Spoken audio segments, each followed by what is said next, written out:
On commence notre culte, je laisse la place à Victoria.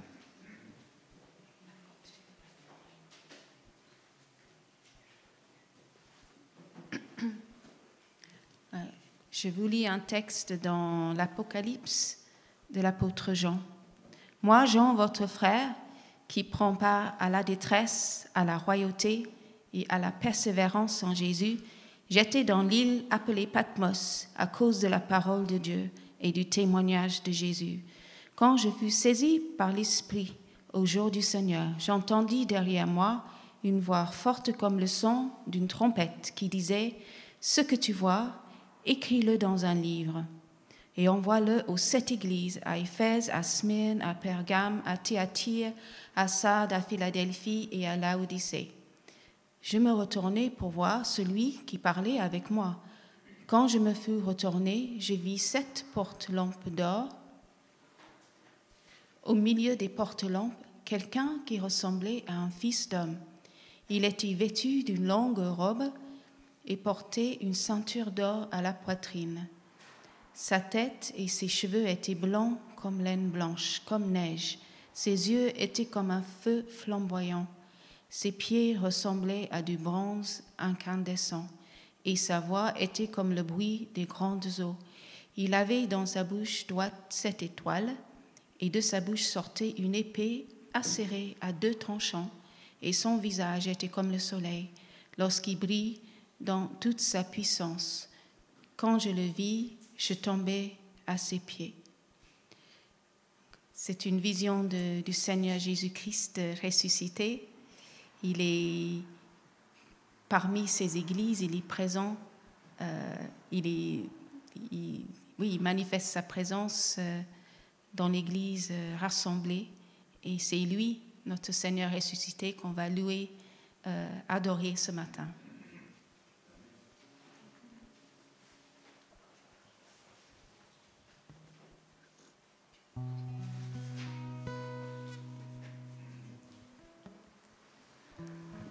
Bonjour à tous, c'est chouette de se rassembler. C'est un peu spécial de louer sans que vous puissiez louer, mais en fait, je crois vraiment que vous pouvez beaucoup louer dans votre cœur et recevoir, écouter, admirer, observer ce que Dieu fait en vous. Et il y avait un passage que je lisais ce matin qui dit « Tes préceptes sont admirables, c'est pour ça que mon âme les écoute, les observe. La révélation de tes paroles éclaire. La révélation de tes paroles éclaire. Elle donne du discernement aux simples. » Alors ma prière pour ce temps de louange inédit, c'est qu'on puisse être vraiment dans la simplicité de louer notre Dieu qui n'est pas limité par ce qui est extérieur et que on puisse vraiment le trouver pleinement à l'intérieur, réunis ensemble pour que, ensemble réunis, on puisse lui dire à quel point on l'aime et le laisser nous dire à quel point il nous aime.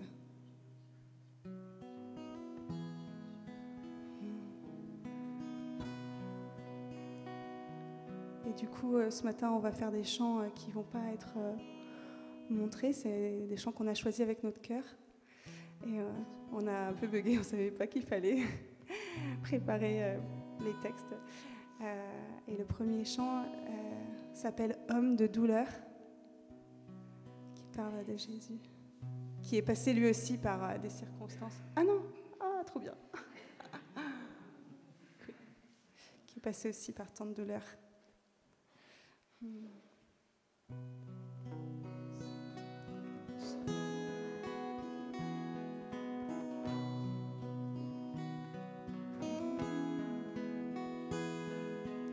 Homme de douleur, fils de Dieu, trahi par les siens, le fardeau de notre péché sur Jésus fut posé. Homme de douleur, homme de douleur, fils de Dieu, trahi par les siens,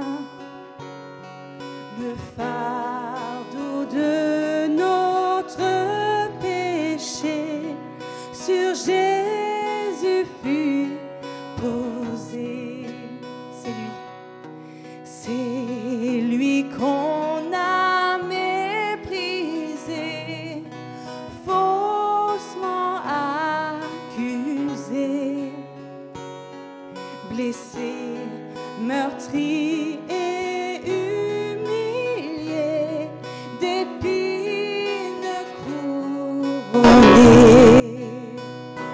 Oh, cette croix, ma rédemption, où ton sang coula pour moi, que mon âme s'écrie, Alléluia, gloire et honneur à toi seul.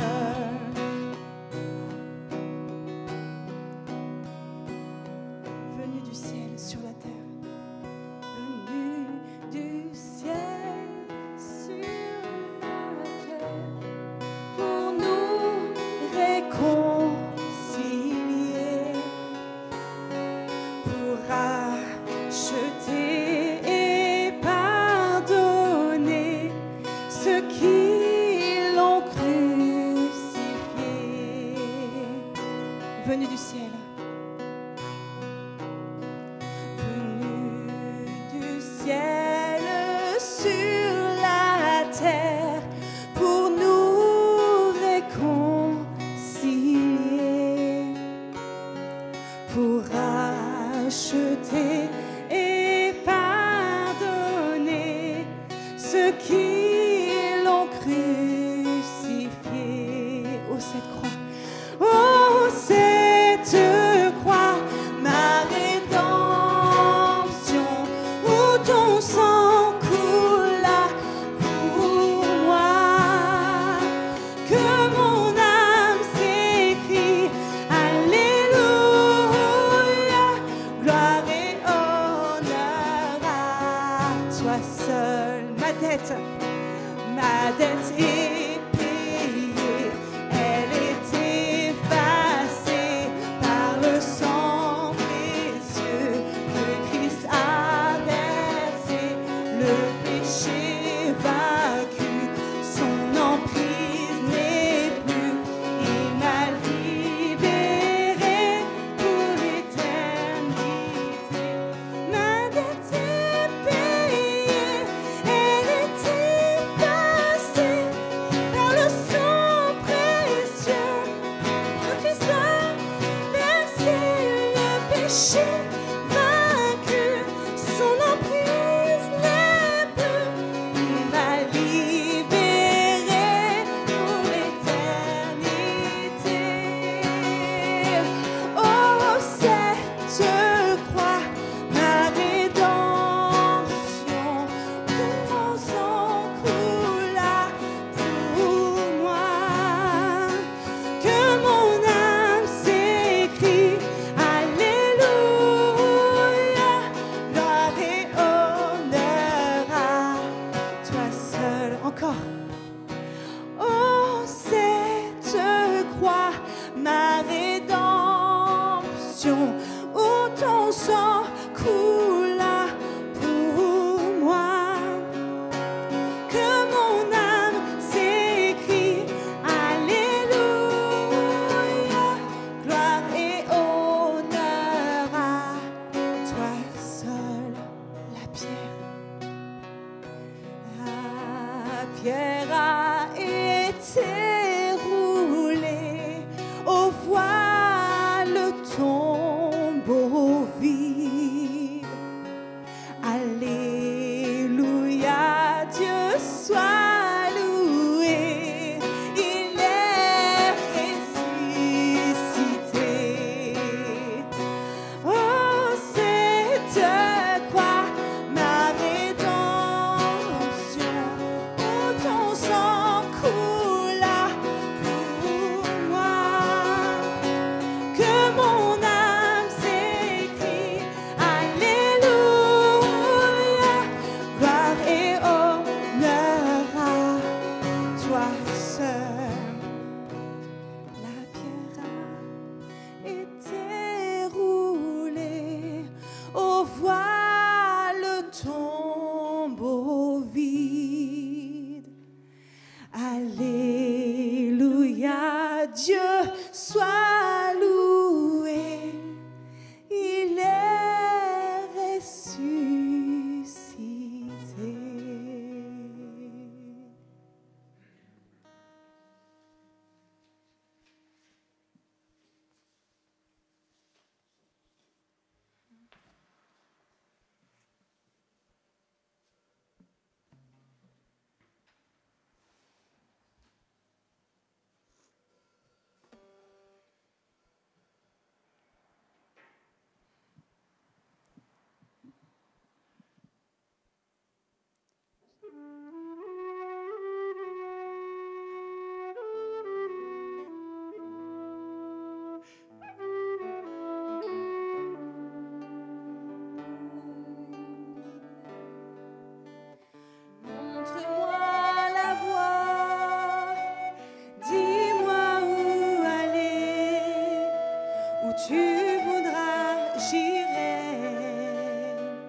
tu ouvres la voie, porte, celle qu'on ne peut fermer. Si tu es là, j'irai, montre-moi. Montre-moi la voie, dis-moi où aller. Si tu es là, j'irai.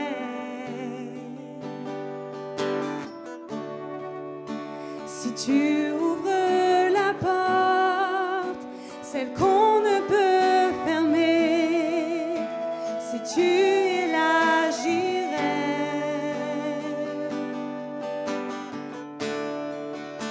Donne-moi le courage de quitter mon rivage et de marcher sur tes eaux. Le courage d'être libre et d'oublier le passé, le déposer à tes pieds, à tes pieds. Montre-moi la voie, dis-moi où aller, où tu voudras, j'irai. Oui, tu parles et on écoute. Si tu ouvres la voie, celle qu'on ne peut fermer, si tu es là, j'irai. Tu es toujours là, toujours là. Donne-moi le courage de quitter mon rivage et de marcher sur tes eaux. Le courage d'être libre et d'oublier le passé, le déposer à tes pieds, à tes pieds. Nous sommes là à tes pieds, on déverse le parfum de nos cœurs, le parfum de nos voix, nos louanges. Oh, nos louanges. Et on veut entendre ta voix, être sensible à ta voix, qui nous guide, toi le roi serviteur. Tu nous guides avec certitude.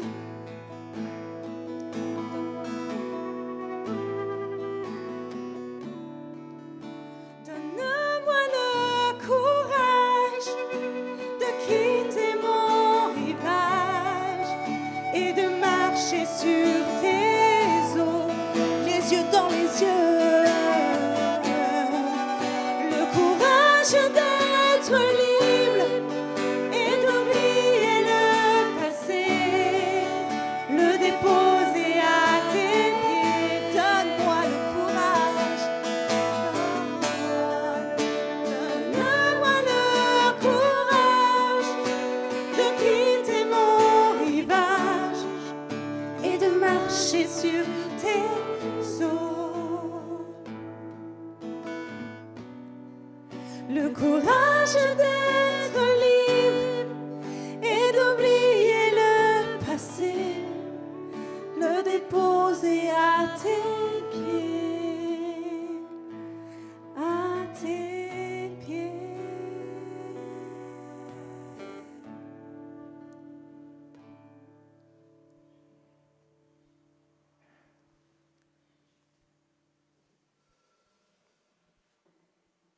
Deux chants qui nous placent face à la libération totale du péché accompli par Jésus, qui fait que nous pouvons nous assembler, que nous pouvons être là devant lui. Il nous a libérés du péché, de toute culpabilité, de ce mal. Et en un deuxième chant qui nous parle «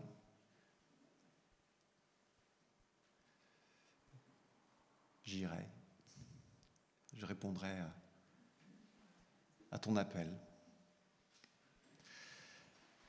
Alors ça tombe bien parce qu'on va parler de l'appel d'Ésaïe, et l'appel d'Ésaïe, dans le chapitre 6 d'Ésaïe, nous parle de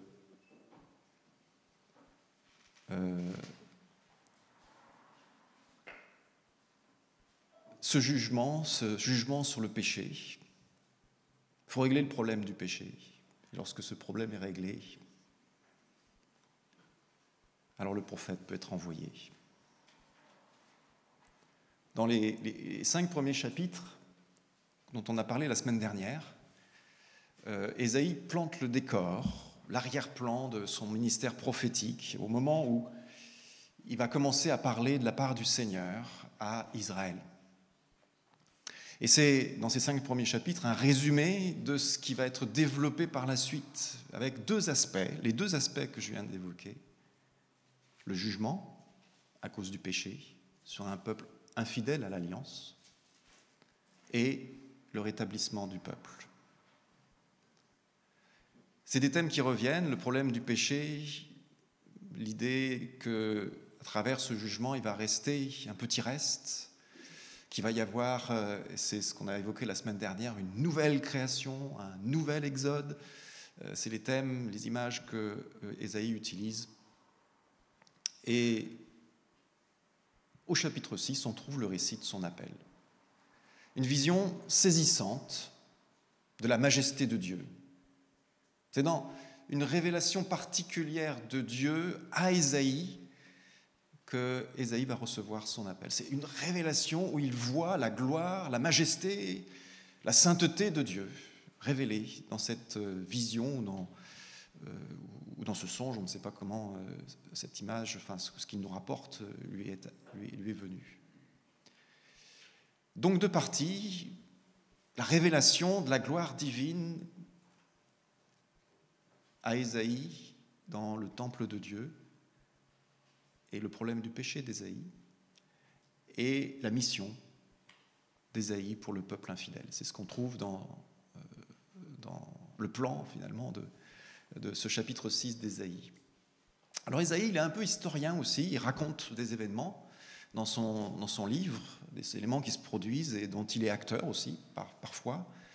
Et ici, il situe son appel, en bon historien, au chapitre 6, donc verset 1, l'année de la mort du roi Osias. Je l'ai dit la semaine dernière, Osias, c'est un roi qui va avoir un très long règne de plus de 50 ans.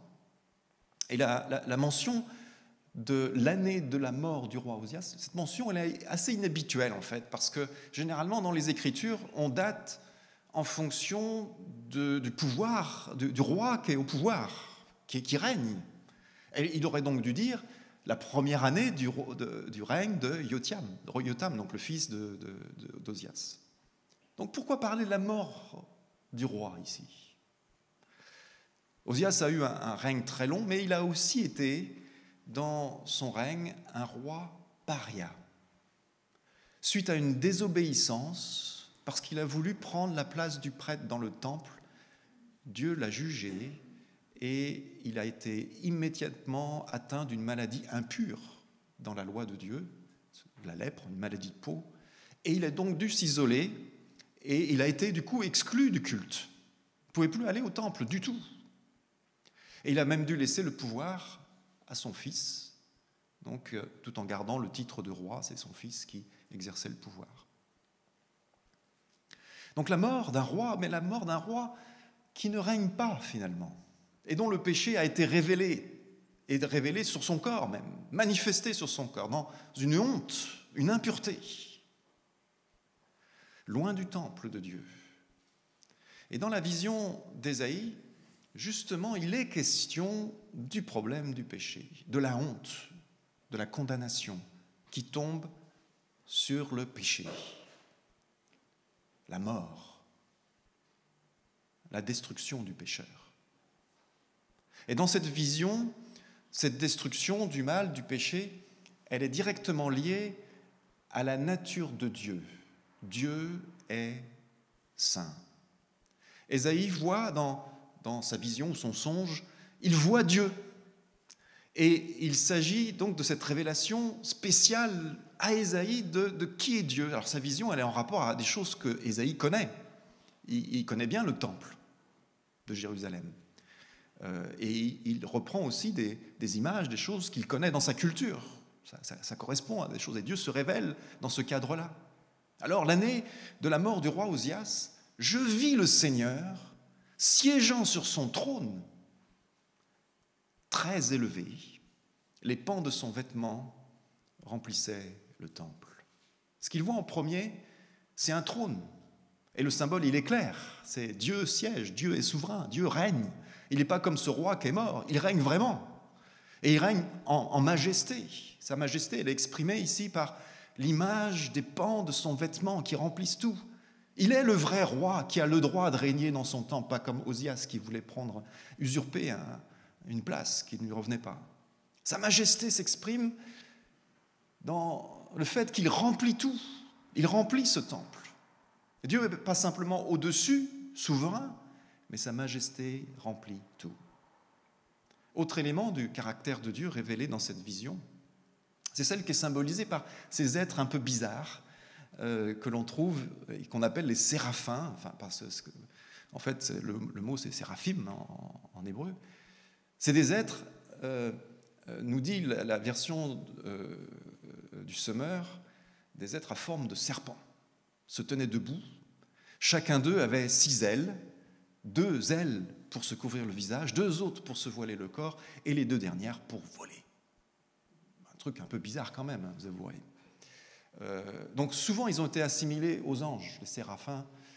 On a appelé une catégorie d'anges les séraphins. Mais rappelons-nous que c'est une vision. Le mot qui est utilisé ici en hébreu, c'est un mot qui veut dire tout simplement brûlant, ardent. C'est un mot qui est désigné dans le livre des Nombres, pendant l'Exode, Nombre 21. Peut-être que vous vous souvenez de cet épisode où le peuple pêche et Dieu envoie des serpents brûlants. Eh bien, c'est ce mot-là qui est utilisé pour parler des serpents brûlants, la brûlure de la morsure du serpent sur le peuple infidèle, le peuple pécheur. Donc c'est le symbole, il symbolise, le terme l'indique quelque chose comme d'un jugement sur le péché. Et dans la vision, ces êtres ont des ailes, ils volent, il y a 6 ailes. 2 ailes se servent pour voler et les autres pour se couvrir entièrement le corps finalement. Ils se couvrent parce qu'ils sont dans la majesté de Dieu, et ils se couvrent. Ça doit aussi nous rappeler qu'il ne faut peut-être pas trop chercher dans ces images, parce que justement ils se couvrent, ça veut dire que ce n'est pas eux qui sont importants, mais qui sont là uniquement pour parler de qui est Dieu. Et de ce qui est important, c'est leur activité. Et l'important, c'est ce qu'ils disent, la permanence de la présence de Dieu. S'adressant l'un à l'autre, au verset 3, ils proclamaient « Saint, Saint, Saint est le Seigneur des armées célestes. Toute la terre est pleine de sa gloire. » On a ici, il a vu la majesté de Dieu qui remplit le temple. Et on a 2 expressions de la majesté de Dieu, de la souveraineté de Dieu. Ces êtres de la vision proclament continuellement, en permanence, dans une réponse continuelle, ils se répondent mutuellement, ils proclament la sainteté et la gloire de Dieu. Dieu est saint. On peut voir, certains ont discerné dans la répétition un indice de la Trinité. Pourquoi pas ? En fait, en hébreu, la répétition, ça indique le superlatif. C'est, par exemple, vous avez, pour dire or pur en hébreu, on répète 2 fois or. Vous trouvez ça dans 2 Rois 25. Or. C'est l'or pur, l'or pleinement pur, l'or plein. Et la répétition permet d'indiquer la plénitude. C'est un superlatif. Ici, c'est 3 fois répété. Ça parle de la plénitude de la sainteté de Dieu. C'est la référence absolue de la sainteté, la référence du bien, du bon, du vrai, la référence de la justice morale. Alors lorsque l'être humain, comme nous le rapporte l'Écriture, a décidé d'exclure Dieu de sa vie, l'être humain a décidé de prendre son indépendance en prétendant choisir pour lui-même ce qui est bien, ce qui est mal, eh bien, ce qu'a fait l'être humain, c'est de nier cette réalité que Dieu est saint, qu'il est la référence absolue. Il a contesté finalement la sainteté de Dieu. Le résultat, c'est l'aliénation, c'est l'éloignement de Dieu. Ils ont été chassés du jardin. La plénitude de la sainteté de Dieu est accompagnée ici d'un autre versant du caractère de Dieu, c'est la terre est pleine de sa gloire. La gloire de Dieu remplit tout, pas simplement le temple, mais toute la création, toute la terre. Elle est visible donc dans la création. Elle est donc accessible à l'être humain. Nous pouvons voir autour de nous la gloire de Dieu si nous ouvrons les yeux. C'est ce que Paul exprime. Il le dit dans Romains au chapitre 1 au verset 9, je vous cite le texte.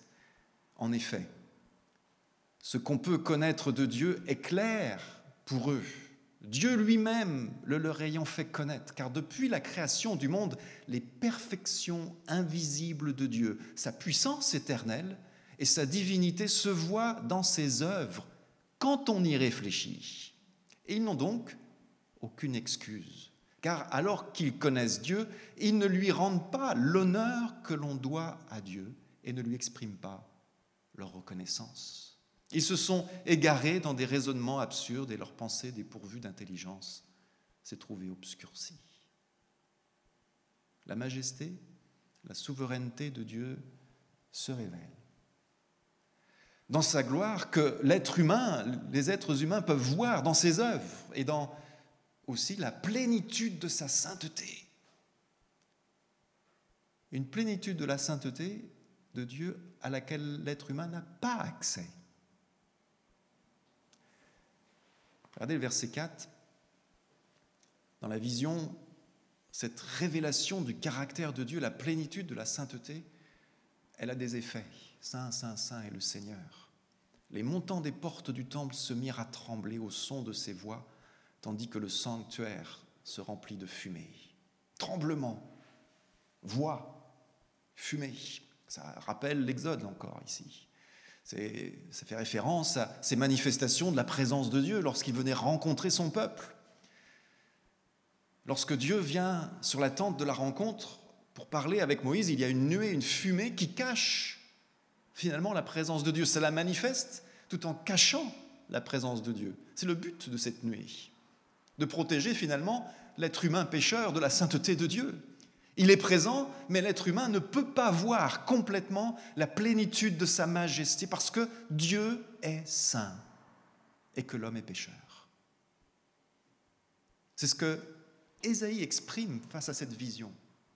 Je m'écriais, verset 5, je m'écriais « Malheur à moi, je suis perdu, car j'ai des lèvres impures et j'habite au milieu d'un peuple aux lèvres impures. Et voici que de mes yeux, j'ai vu le roi, le Seigneur des armées célestes. » Ah, voir Dieu.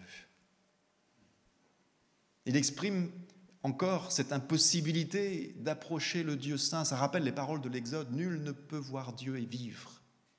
Et pourtant, Dieu se révèle à lui, Dieu se manifeste. Il y a dans l'Ancien Testament ce paradoxe finalement, sa majesté visible dans la fumée, la nuée, parce qu'il est saint, il se cache finalement, il cache cette présence sainte. Sa gloire remplit la terre, il est saint, mais l'homme est pécheur.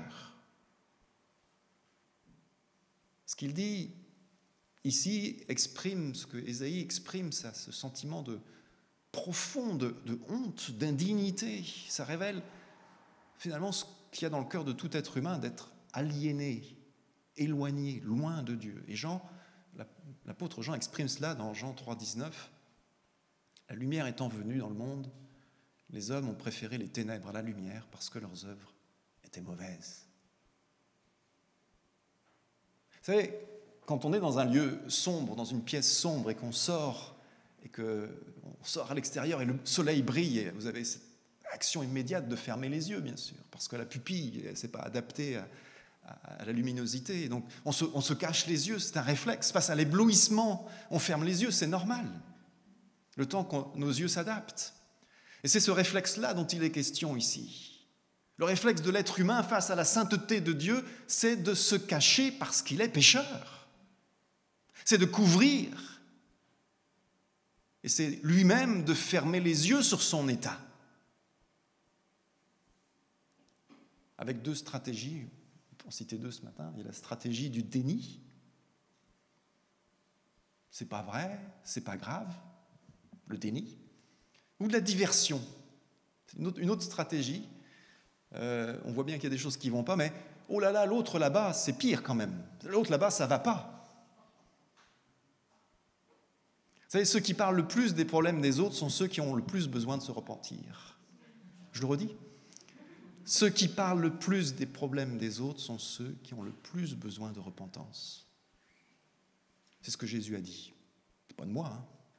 Pourquoi vois-tu la paille qui est dans l'œil de ton frère et n'aperçus-tu pas la poutre qui est dans ton œil? Ou comment peut-te dire à ton frère, frère, laisse-moi ôter la paille qui est dans ton œil, toi qui ne vois pas la poutre qui est dans le tien. Hypocrite, ôte premièrement la poutre de ton œil, et alors tu verras comment ôter la paille qui est dans l'œil de ton frère. Jésus nous invite à nous examiner d'abord. Ce n'est pas de dire l'autre il fait ce qu'il veut, ce n'est pas mon problème. Non, il faut ôter la paille aussi dans l'œil de l'autre, mais il faut commencer par soi. Hein. Le réflexe face à la lumière, la sainteté de Dieu, c'est de se cacher. Et le résultat, dit Jean, c'est un éloignement de Dieu parce que leurs œuvres étaient mauvaises. C'est un réflexe, vous savez, ce n'est pas conscient. On réagit. Mais on peut prendre conscience de nos réactions et les corriger. Si mon réflexe est de cacher à Dieu d'abord, à moi-même et aux autres mon état, ma culpabilité, mon péché, je dois me rappeler qu'un jour, tout sera révélé à la pleine lumière lorsque nous paraîtrons devant le Dieu saint. J'ai de la concurrence là. C'est l'expérience d'Ésaïe ici. Impur, il se sent impur. Comme ce roi qui a représenté en Israël pendant des années l'ignominie de la désobéissance. C'était visible sur son corps, impur. Ce sentiment de perdition, cette expression du désespoir, malheur à moi. Je suis perdu. Et le mot ici en hébreu parle de ruine, de destruction, de faim, de mort en fait. Ésaïe, finalement, il ne se sent pas mieux qu'un roi mort dans son impureté. Et ici, l'impureté, dans ce texte, est rapportée aux lèvres. À ce que nous pouvons dire, j'ai des lèvres impures et j'habite au milieu d'un peuple aux lèvres impures. Intéressant, non ? Pourquoi les lèvres ? Pourquoi est-ce qu'il parle de l'impureté des lèvres lorsque Jésus parle de l'impureté du cœur ? Ce qui est dit, nos paroles, alors ça ne veut pas dire que le péché ne se trouve que dans ce que nous disons, mais que nos paroles sont un révélateur de l'état de notre cœur et de tout ce qui sort en fait de nos vies, de nos actes. C'est révélateur aussi de comment nous menons notre vie. Les paroles, elles agissent comme un révélateur, en quelque sorte, la partie visible de l'iceberg, vous savez, de ce péché qui touche notre cœur, mais toute notre vie, et comment nous prenons des décisions, nous mettons en œuvre notre volonté, notre être entier, en fait. C'est ce que Jésus dit, car par tes paroles, tu seras justifié, et par tes paroles, tu seras condamné. C'est à cause de cela, parce que les paroles sont révélatrices. C'est ce que Jacques rappelle au chapitre 3, à relire de temps en temps. Je vais vous le relire. Vous l'avez là. Si nous mettons le mors dans la bouche des chevaux pour qu'ils nous obéissent, nous dirigeons aussi leur corps tout entier. Voici, même les navires qui sont si grands et que poussent des vents impétueux sont dirigés par un très petit gouvernail au gré du pilote. De même, la langue est un petit membre et elle se vante de grandes choses. Voici comme un petit feu peut embraser une grande forêt. La langue aussi est un feu. C'est le monde de l'iniquité. La langue est placée parmi nos membres, souillant tout le corps et enflammant le cours de la vie, étant elle-même enflammée par la géhenne. Il va fort, hein ?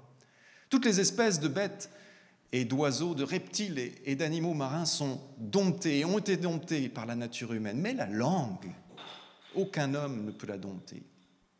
C'est un mal qu'on ne peut réprimer. Elle est pleine d'un venin mortel. Par elle, nous bénissons le Seigneur, notre Père, et par elle, nous maudissons les hommes faits à l'image de Dieu. Donc, Ésaïe, non seulement il est impur, mais que cette impureté se révèle dans ses paroles. Mais il vit, il agit, il parle au milieu d'un peuple dans un contexte où il en est de même. Et il dit, je participe à ça. Je participe à ce péché ambiant. Et pour Israël, pour Ésaïe, Israël, c'est le peuple de l'Alliance, c'est le peuple de Dieu. C'est le peuple qui était censé se purifier pour s'approcher de Dieu, pour venir dans ce temple qui était le contact entre le ciel et la terre. Mais le culte est devenu formel, religieux, vide. C'est des sacrifices sanglants qui sont offerts continuellement, mais les cœurs restent fermés, endurcis. Son péché, à Ésaïe, c'est le péché du peuple. Le péché du peuple, c'est son péché. Il n'est pas meilleur.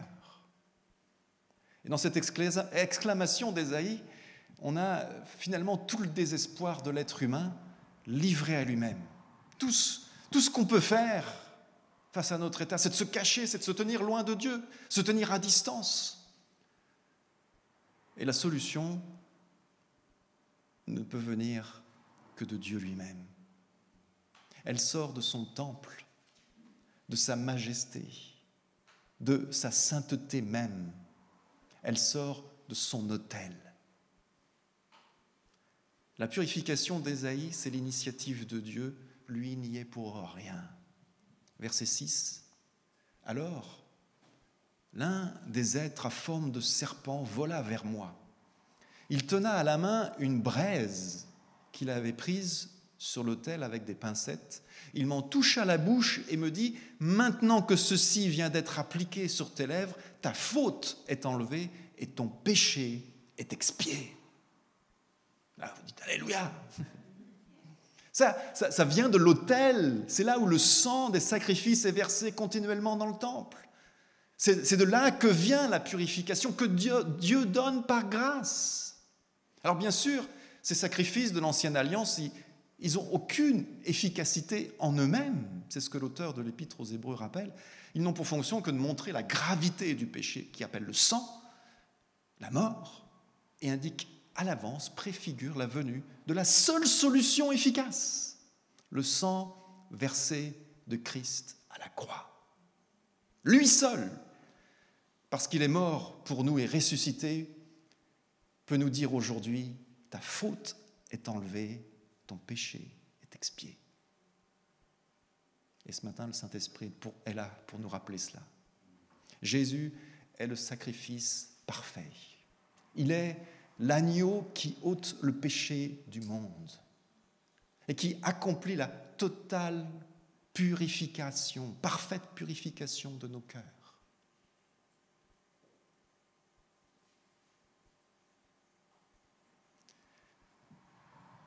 Si nous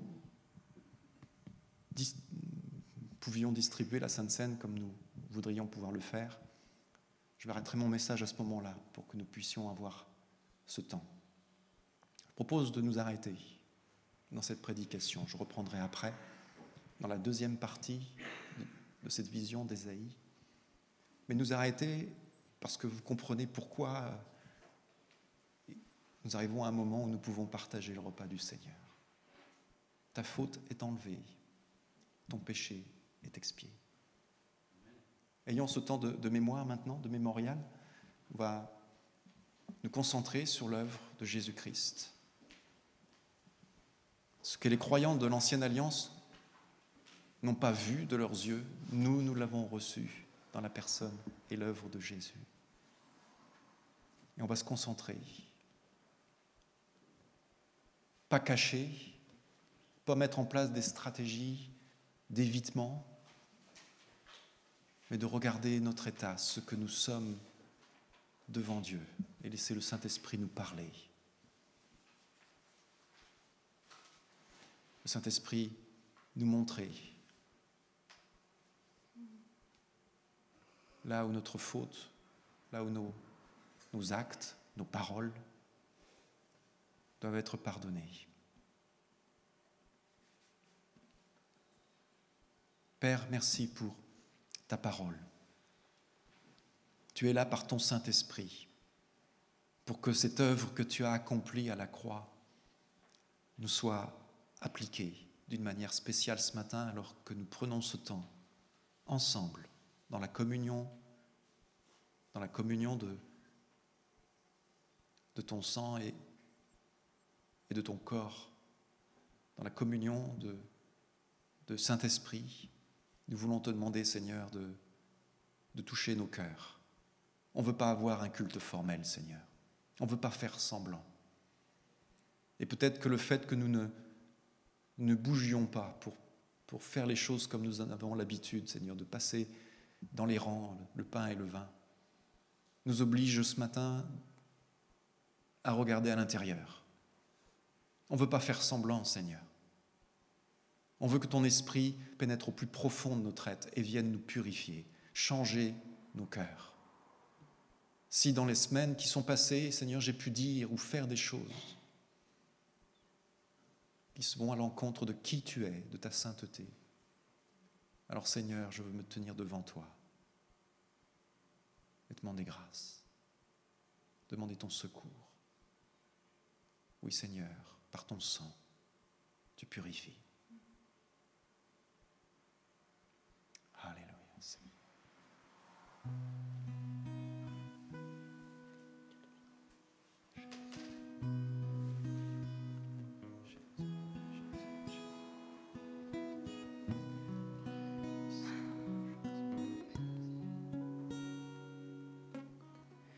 Dieu te bénit et te garde, il rayonne sur toi, il t'accorde sa grâce, ton Dieu se tourne vers toi, te donne la paix.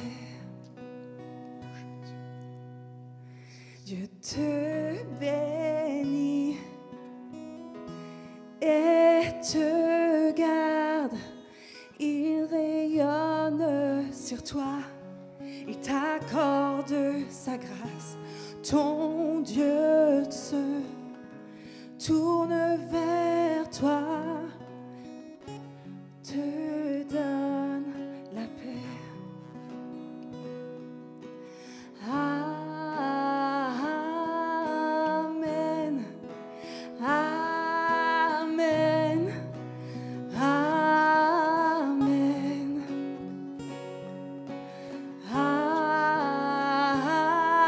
Amen.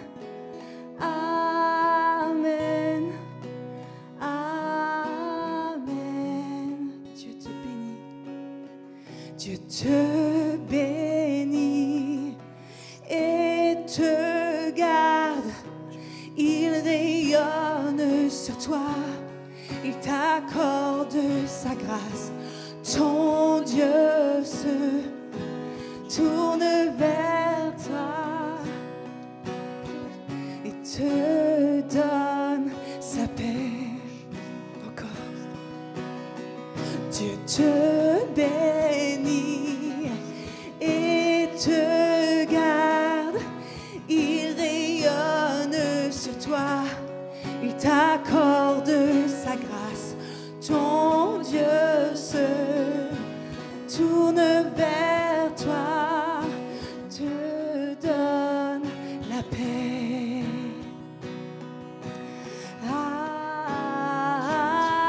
Amen. Amen. Amen. Amen.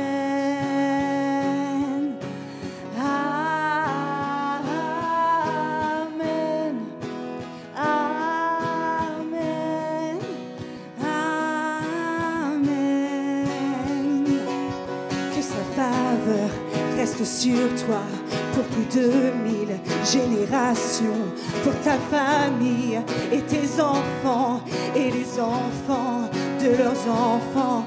Que sa faveur reste sur toi pour plus de 1000 générations, pour ta famille et tes enfants et les enfants de leurs enfants. Que sa faveur reste sur toi pour plus de 1000 générations, pour ta famille et tes enfants et les enfants de leurs enfants. Que sa faveur reste sur toi pour plus de 1000 générations, sur ta famille et les enfants de leurs enfants. Que sa présence t'environne avec toi, à tes côtés, qu'elle t'inonde et t'entoure. Il est pour toi, dès le matin jusqu'au coucher, à chaque pas, veillant sur toi, dans les larmes et dans la joie. Il est pour toi, que sa présence t'environne, là avec toi, à tes côtés, qu'elle t'inonde et t'entoure. Il est pour toi, dès le matin jusqu'au coucher, à chaque pas, veillant sur toi, dans les larmes et dans la joie. Il est pour toi, il est pour toi, il est pour toi, il est pour toi, il est pour toi, il est pour toi, il est pour toi, il est pour toi, il est pour toi, il est pour toi.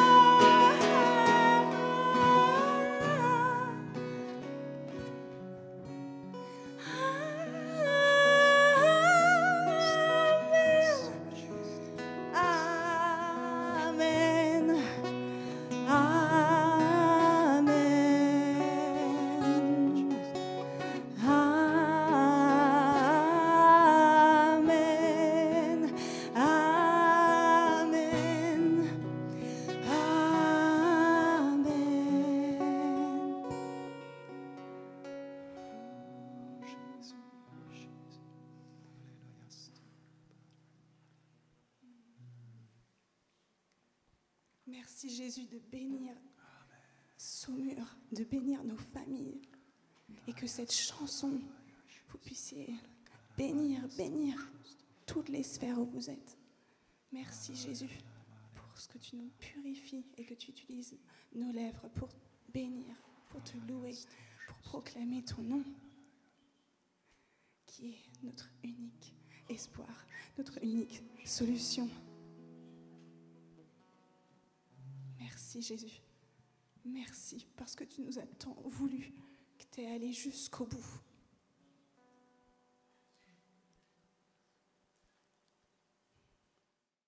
C'est l'occasion pour plusieurs d'élever la voix, de rendre grâce, de nous concentrer sur la bénédiction que Dieu répand.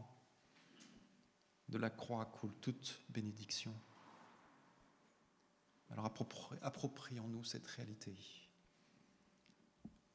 dans la prière, dans la louange, dans l'action de grâce maintenant.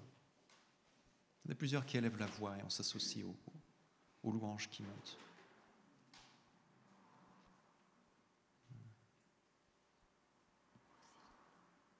Seigneur, tu es notre tout. On se sépare sans toi, nous ne sommes pas séparés. Et je ne cesserai de te bénir, Seigneur, parce que tu es ce Dieu, effectivement, qui purifie. Tu es ce Dieu qui nous donne la vie. Tu es ce Dieu qui lave nos péchés, Seigneur, et qui purifie nos lèvres et nos cœurs. Seigneur, je te loue et te remercie, effectivement, pour ce que tu feras sur ma famille, sur ses enfants et sur les enfants de leurs enfants, sur les enfants de nos enfants. Seigneur, je te loue de tout mon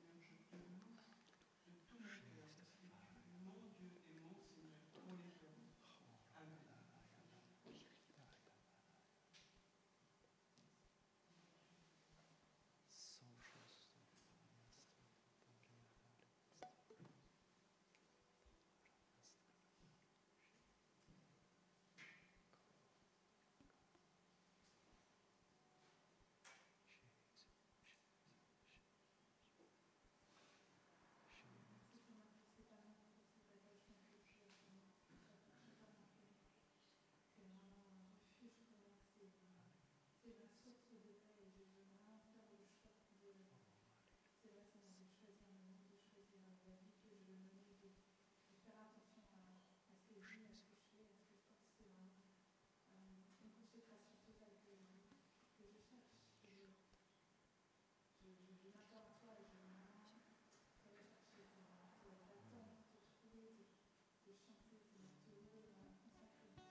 Amen, amen, amen. Montre-moi la voie, dis-moi où aller, où tu voudras, j'irai. Si tu ouvres la porte, celle qu'on ne peut fermer, si tu es là, j'irai.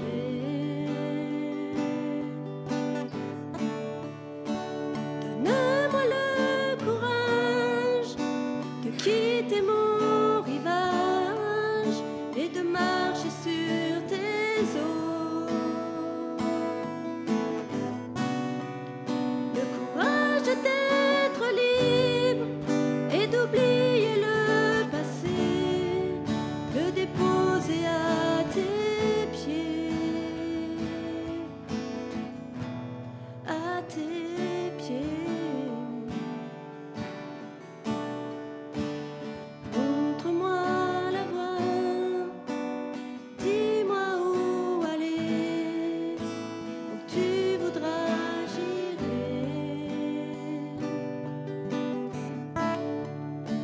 Si tu ouvres la porte, celle qu'on ne peut fermer, si tu es là, j'irai.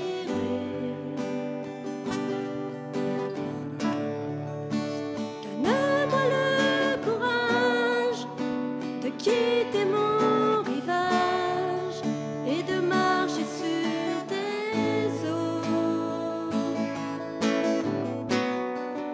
Le courage d'être libre et d'oublier le passé, le déposer à tes pieds. Donne-moi le courage de quitter mon rivage et de marcher sur tes eaux. Le courage d'être libre et d'oublier le passé, le déposer à tes pieds, à tes pieds. Merci Seigneur, merci Seigneur. Ta faute est enlevée et ton péché est expié. Vous savez, cette exclamation d'Ésaïe doit encore retentir dans nos cœurs. De se dire, mais Seigneur, pourquoi est-ce que je réagis de cette manière? Pourquoi est-ce que j'agis de cette manière? Pourquoi est-ce que je parle comme je parle? Et de regarder en face cette réalité nous attriste et nous amène à demander pardon, à revenir à la croix. Sachant que, non pas comme Ésaïe qui s'exclame « Malheur à moi, je suis perdu », nous pouvons nous exclamer en venant à la croix de Jésus-Christ « Je suis saint ». Frères et sœurs, nous sommes saints. Nous avons accès à la présence du Dieu 3 fois saint en Jésus-Christ. Toutes les barrières qui existaient sont abattues au nom de Jésus. L'Église est assemblée en son nom, au nom de Jésus-Christ, remplie du Saint-Esprit, de l'Esprit Saint. C'est ce qui fait que nous sommes saints. Il y a une idée qui circule parfois que voilà, le péché de l'un ou de l'autre va empêcher la majesté, la gloire, la sainteté de Dieu de se révéler dans l'Église. En réalité, frères et sœurs, c'est mon péché à moi, pas celui de l'autre, qui m'empêche de vivre la plénitude de ce que Jésus-Christ a acquis à la croix. Je le redis, c'est mon péché à moi qui m'empêche de vivre la plénitude de la bénédiction que Dieu veut déverser dans ma vie. Ce que l'Esprit qui a été donné, qui a été répandu aujourd'hui pleinement sur l'Église. Le problème, ce n'est pas l'autre, c'est moi. Alors il faut arrêter nos stratégies de diversion et que nos cœurs soient ouverts pour nous attendre à vivre des choses, expérimenter la présence de Dieu qui vient nous purifier, nous changer, nous transformer et qui vient, comme on vient de le chanter, nous interpeller. On va terminer rapidement et je reviendrai peut-être sur ce sujet puisque nous allons faire un culte de milieu de semaine, en milieu de semaine, mais l'œuvre de purification a pris place chez Ésaïe et maintenant il peut entrer dans la présence de Dieu. Il semble que Dieu puisse s'adresser à lui de manière directe. J'entendis alors le Seigneur qui disait au verset 8 « Qui enverrai-je ? Qui marchera pour nous ?» Intéressant cet appel de Dieu, vous ne trouvez pas ? Parce que quand on parle d'un appel, on s'attend à ce que Dieu vienne dire à Ésaïe, « Ésaïe, là, je te prends et tu vas faire ci, tu vas faire ça. » C'est pas ça du tout ici. Il ne parle pas à Ésaïe directement. C'est ce que Dieu a fait avec Moïse, par exemple. Vous vous souvenez, dans l'Exode, il vient chercher Moïse au buisson ardent et il interpelle Moïse, il l'appelle et puis Moïse, il y a tout un dialogue et Moïse est réticent, ça se termine par Moïse qui dit « Envoie quelqu'un d'autre. Hein. » Dieu doit se fâcher un petit peu. Ici, ce n'est pas ça du tout. Ça prend la forme d'un appel général. Qui enverrai-je ? Oh, Ésaïe, t'es là. Qui enverrai-je ? Qui marchera pour nous ? Il y a un test là de la disposition des cœurs. Finalement, l'appel spécial à Ésaïe vient après, à cet appel général qui teste le désir qu'il y a dans le cœur du racheté, celui que Dieu a purifié. Parce qu'il y a cet élan dans le cœur d'Ésaïe, c'est parce qu'il y a cet élan que Dieu va lui donner une mission spécifique qui va remplir sa vie pendant 50 ans. Alors remontons un petit peu, d'où vient cet élan du croyant ? Mais je l'ai dit, c'est de l'acte de purification de Dieu. C'est de l'expérience de la grâce de Dieu, du Dieu saint, du Dieu majestueux, du Dieu glorieux qui ôte le péché. La grâce de Dieu, l'amour de Dieu. À son amour répond notre amour. Voilà la dynamique, l'élan du service. C'est le cœur prêt au service, quelle que soit la mission. Là, il n'a encore aucune idée de ce que Dieu va lui demander, mais vous avez remarqué qu'il dit « Moi, je suis volontaire. » Pourquoi ? Il ne sait pas, mais il est volontaire. Je répondis « Je suis prêt. Envoie-moi. » C'est ce même appel, je crois, que le Saint-Esprit met sur nos cœurs. Cet élan, ce désir de lui plaire, de l'aimer par nos vies, par nos actes, par notre service, quel que soit ce qu'il nous demandera. C'est un acte de foi, hein. Il faut faire confiance à quelqu'un, il faut lui donner carte blanche. Je signe le bas du contrat, tu mets ce que tu veux dedans. Ouais. L'important pour Ésaïe, c'est pas ce qu'il va faire. Peu importe le service, la mission, la position élevée, le grand ministère, mon ministère, c'est pas ça son problème. Hein. C'est la personne qui a appelé le Dieu saint. Je suis prêt. Parce que c'est toi, Seigneur, prêt à tout. Parce que tu es le Dieu souverain qui règne sur ton trône, dans ta majesté, dans ton saint temple, dans l'Église. Parce que ta gloire se manifeste, elle est là dans le monde. Parce que tu es mon Dieu, envoie-moi, envoie-moi. Dans la Nouvelle Alliance, à travers le sacrifice de Jésus-Christ à la croix, à travers la résurrection, crée un peuple qui lui appartient. C'est la Pentecôte, on en a parlé ces derniers temps. Tout un peuple qui est saint, qui est racheté, qui est purifié. Tout un peuple qui est appelé à agir, à servir. Un peuple composé des saints de Dieu qui sont comme Ésaïe et qui disent « Je suis prêt, envoie-moi ». C'est cet élan, frères et sœurs, que l'Église doit exprimer à nouveau.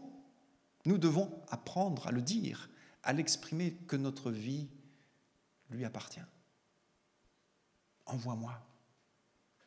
La mission d'Ésaïe, elle est bien particulière, elle concerne un peuple obstiné qui, tout au long de son histoire, va désobéir à Dieu, transgresser l'alliance, être infidèle à son engagement. Et à l'époque d'Ésaïe, on a vu la semaine dernière que ça se manifestait par de l'injustice, de la violence, de la corruption. La société est une société corrompue qui écrase le pauvre, les riches sont riches, et de plus en plus riches, et personne pour défendre les plus démunis, la pauvre, le veuve, l'orphelin, l'étranger.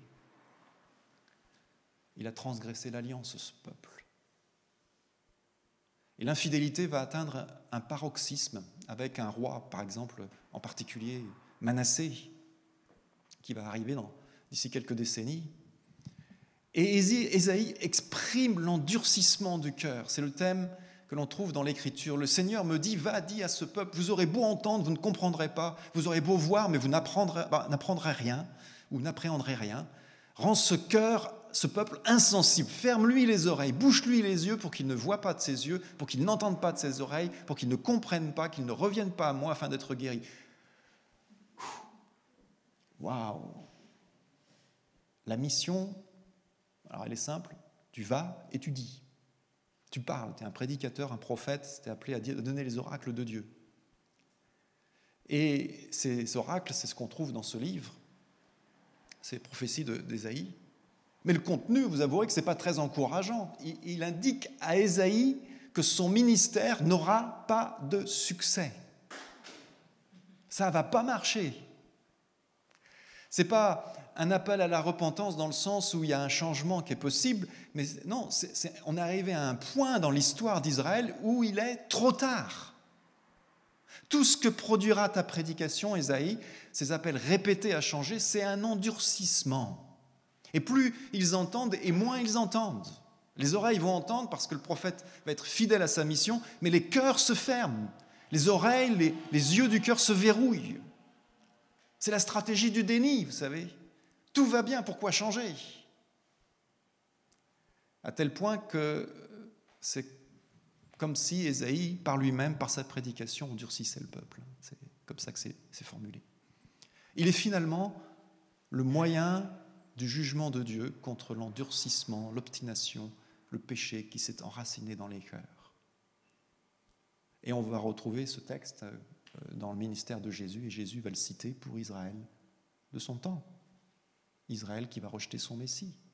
Le déni spirituel, le déni du péché, le péché conservé, caché, à l'extérieur tout va bien, il y a la façade, mais ça produit, frères et sœurs, un endurcissement. On finit par se juger soi-même finalement.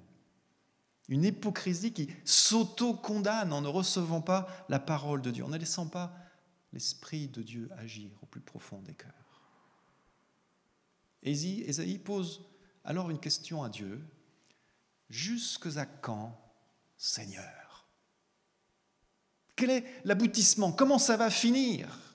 Ils s'endurcissent, ok, mais après, la situation semble bloquée. Le peuple a tout, il a la révélation, il a l'alliance, il a le culte, le temple, il a les sacrifices, il a les prophètes, et le dernier prophète, Ésaïe, voilà, encore un. Mais il ne revient pas à Dieu, il s'endurcit. La réponse, c'est la fin de cette vision, et il me répondit, jusqu'à ce que les villes soient dévastées et privées d'habitants, qu'il n'y ait plus personne dans les maisons, et que ce territoire soit réduit en désert et dévasté. L'Éternel enverra ses habitants au loin, et le pays sera à l'état d'abandon. L'aboutissement du jugement de Dieu, ces cœurs endurcis, c'est la fin. C'est la fin d'Israël. C'est la fin du royaume de Juda et de Jérusalem. Dieu annonce, l'alliance est brisée, le peuple ne sera plus dans le pays promis, par alliance, sera abandonné, dévasté et détruit. Ésaïe voit dans cette vision ce qui va faire le cœur de son message tout au long de ses 50 ans de ministère. L'annonce d'un jugement de Dieu, de la déportation du peuple qui va se produire et l'abandon du pays. La destruction est inéluctable pour un peuple impur, comme ce roi impur qui a régné pendant toutes ces années, comme Ésaïe qui s'est senti impur et qui a crié sa perdition face à la sainteté de Dieu. Le péché a une fin, la mort et la destruction. Mais à travers cette destruction, le prophétie d'Ésaïe a un autre volet, un autre aspect, une autre perspective. Au-delà de la mort, au-delà de cette fin qui semble inéluctable et définitive, mais qui ne l'est pas définitive.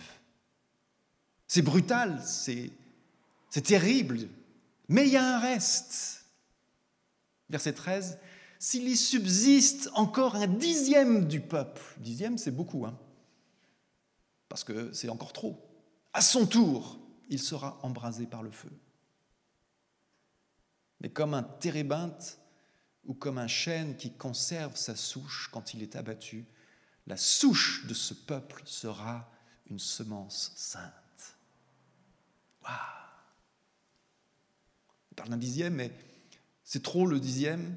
Lui-même aussi est consumé par le feu, c'est le symbole du jugement de Dieu. Tout ce qui reste, c'est un tronc, même pas un tronc, une souche, c'est un arbre coupé. Israël, le peuple de Dieu, est comparé à un arbre abattu, un grand arbre, un chêne, un térébinthe, un grand chêne. Et tout ce qui reste, c'est cette souche, un arbre abattu. Mais à partir de cette souche, Dieu va donner du nouveau. Ce sera une semence sainte, comme Dieu est saint. Le mot qui est utilisé ici pour semence, c'est le mot postérité ou descendance, ce mot qui résonne dans la promesse faite à Abraham, cette descendance nombreuse comme les étoiles du ciel, toutes les nations de la terre seront bénies dans ta postérité, dans ta descendance. C'est cette descendance dans le Nouveau Testament. C'est qui ? C'est quoi ? C'est qui ? C'est Jésus. Il est cette descendance. Il est cette semence à partir de laquelle va germer le nouveau. Une semence ou une postérité conforme au caractère de Dieu, une semence sainte. C'est ce que Dieu a fait en Jésus-Christ. Il s'est livré lui-même pour nous afin de nous délivrer de toute désobéissance et de faire de nous, en nous purifiant ainsi, un peuple qui lui appartienne, qui mette toute son ardeur à accomplir les œuvres bonnes. J'ai l'impression qu'il était inspiré par Ésaïe 6 quand il a écrit ça. Plus loin, Ésaïe parle de celui qui vient, de ce serviteur du Seigneur qui va accomplir tout cela. Ésaïe 53, verset 10 dit « Mais il a plu à Dieu de le briser par la souffrance. Bien que toi, Dieu, tu aies livré sa vie en sacrifice de réparation, il verra une descendance. Il vivra de longs jours et il accomplira avec succès ce que désire l'Éternel. » Tiens, succès, ça contraste avec la mission d'Ésaïe. Ouais, l'œuvre de Christ, il est mort à la croix, mais il est ressuscité. Et par son sacrifice, il s'est fait une descendance. Il est cette semence, une descendance nombreuse à travers toutes les nations, son Église. Vous savez, le jugement dans l'Écriture vise du nouveau, vise la vie. Ce qui semble une fin, une mort, une destruction totale, a un but, la vie nouvelle. C'est ce qu'on voit dans le plan rédempteur, on vient de le montrer, on vient de le dire, à travers l'histoire d'Israël, de ce peuple infidèle, et qui se termine avec cette souche, avec ce rejeton, cette semence qui jaillit, c'est Christ lui-même. La vie sort à travers ce jugement. Et c'est ce qu'on vit aussi dans notre expérience personnelle, l'expérience d'Ésaïe. Malheur à moi. Et par notre pardon en Jésus-Christ, nous recevons la vie nouvelle par son esprit. C'est ce qu'on peut vivre aussi à l'échelle d'un groupe, d'une église, d'une société, d'un pays. Notre pays. Le plan de Dieu pour cette nation, pour la France, frères et sœurs, ce plan est arrêté. À nous, Église de Jésus-Christ, il revient de nous purifier selon ce que nous sommes en Christ. Nous sommes saints. Et de répondre à cette interpellation, qui enverrai-je ? Qui marchera pour nous ?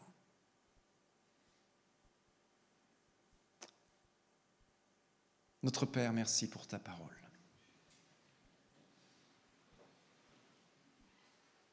Nous voulons nous laisser interpeller par ton Saint-Esprit, par ta parole.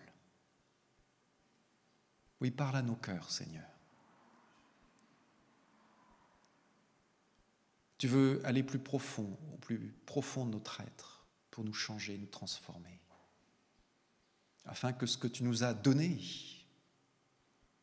cette relation d'être saint avec un Dieu saint, devienne une réalité chaque jour de nos vies. Merci Seigneur pour cette victoire-là. Nous voulons la vivre concrètement et nous voulons découvrir toujours plus la grâce et l'amour de notre Dieu. Nous laisser émerveiller par la splendeur d'un Dieu majestueux qui dépasse notre compréhension.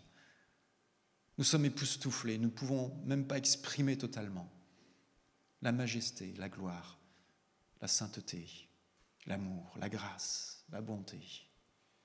Qui tu es, Seigneur. Alors en retour, puisque nous sommes interpellés ainsi, Seigneur, par ton esprit, nous voulons dire oui, Seigneur, envoie-moi. Dans le nom de Jésus. Amen.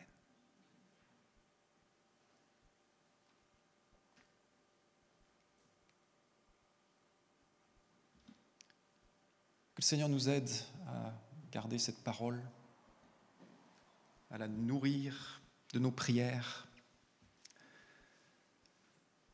Alors comme je le disais tout à l'heure en introduction, nous aurons un temps de prière mercredi. Ce ne sera pas un temps de prière comme on a l'habitude forcément de le faire. On va faire un culte d'intercession. Alors qu'est-ce que ce sera ? On va voir. Mais on va faire un culte qui nous permet de nous concentrer sur l'œuvre et la personne de Jésus, avec peut-être un message plus court, mais un temps de prière, d'intercession, dans le prolongement certainement de ce que l'on vient de dire, d'intercéder pour notre pays. Donc on mettra les choses en place, enfin elles sont déjà en place ici, pour les chaises en tout cas, mais pour que nous puissions nous réunir dans les mêmes conditions. Alors je le rappelle, les conditions, c'est de s'inscrire pour les cultes. Inscrivez-vous, s'il vous plaît, à l'avance pour que nous puissions organiser au mieux. Alors là, finalement, Franck, ça s'est bien passé. On a réussi à mettre tout le monde. On a eu un peu peur à un moment donné, mais qu'on puisse préparer au mieux l'accueil de tout le monde. Donc inscrivez-vous. Parce que en fait, le but, c'est s'il y a trop d'inscrits, on peut anticiper et dire au dernier inscrit de dire il n'y a plus de place.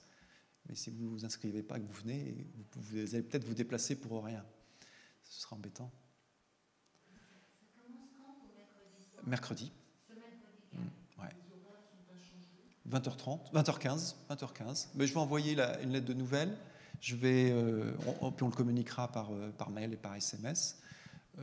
Alors, puisqu'il faut faire les choses dans les mêmes conditions, moi je ne veux pas trop charger Franck pour organiser l'accueil le mercredi soir. Donc si quelqu'un veut se mobiliser pour l'accueil le mercredi soir, qu'on mette une petite équipe en place pour faire la même chose que ce que nous faisons, c'est-à-dire accueillir, imposer, je suis désolé, le gel de désinfection, le masque et tout ça. Voilà, et donc nous aurons un culte mercredi soir. Sachez qu'aujourd'hui, le culte à Thouars a repris. Donc, alors que nous étions, je ne l'ai pas dit tout à l'heure, j'aurais dû, mais alors que nous étions rassemblés, les Thouarsais étaient rassemblés aussi. Et donc, voilà, on reprend autant que nous le pouvons. On va faire ça comme ça. Oui, Jackie ?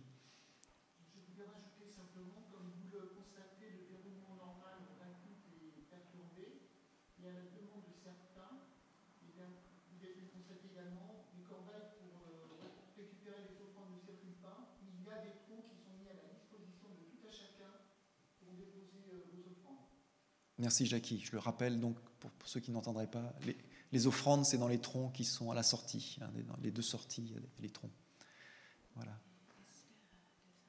Esther a des annonces aussi. Alors, tu peux lui donner le micro qui est derrière. Bah, viens devant, parce que le micro.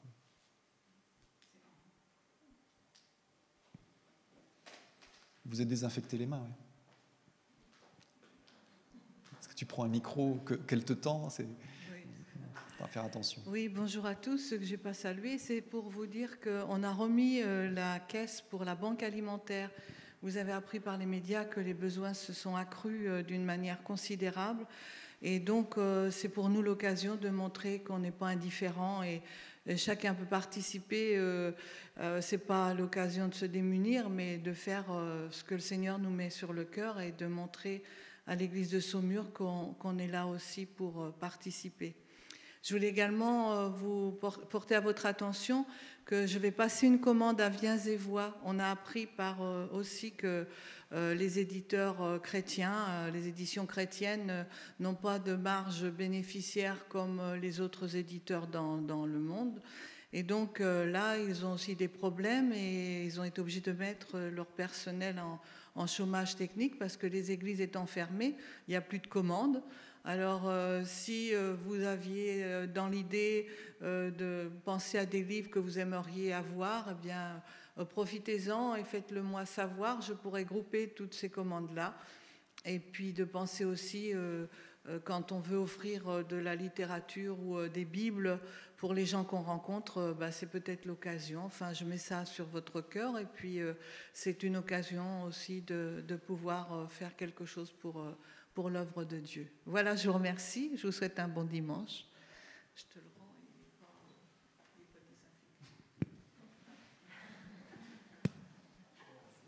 Faut pas faire ça. Seigneur, merci pour ta grâce. Seigneur, tu as été avec nous dans ces moments. Nous avons entendu ta parole. Nous avons été interpellés dans nos esprits, dans nos cœurs, et nous voulons te suivre. Nous voulons, Seigneur, te laisser plein accès à notre être intérieur parce que nous pouvons te faire confiance, parce que tu es un Dieu de miséricorde, tu es un Dieu de pardon, un Dieu d'amour. Alors nous n'avons rien à craindre à te laisser entrer au plus profond de notre être. Nous n'avons rien à craindre à te laisser voir nos faiblesses, Seigneur, tu les vois de toute manière, Seigneur. Merci de nous aider, Seigneur.